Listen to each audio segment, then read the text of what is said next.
Hi all. Well, another aspect of love today out of 1 Corinthians 13.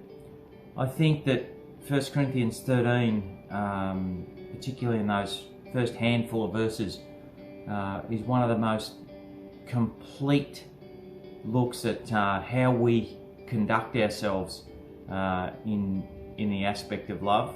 And aside from the life of Jesus, we get if we look into it properly, we get a really good look at how it all works. And I know it's been challenging for me as I've gone through each one of these things in how to live my life, and you just kind of check yourself, whether it be with, whether you share chocolate or not, or, whether you're kind. There's so many different parts which, produces that full picture of what love looks like. And today we look at something else that is not love, or what love is not, and that is, love is not proud. The Message version puts it like, love does not have a swelled head. And with pride, it's one of those things that, I see it as you think a little bit more highly of yourself than what you should. And in James 4, we see how it refers to the verse of God resists the proud but gives grace to the humble. And then the next verse it says, submit to God and resist the devil and he will flee. And also in Ephesians we see the scripture talks about submitting to one another.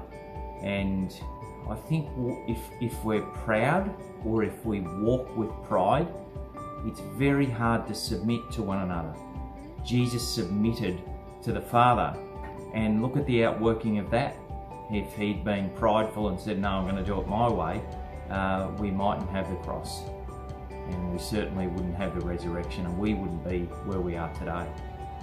And so, do you have a swelled head? Are you prideful? Do you think you're better than others, or do you think you're better than some people and maybe not as good as others? And it's often in our mindsets that we see how pride works out in our lives. And so I encourage you, don't think you're better than someone else. Everyone's had a different path in life, and yours is different to theirs.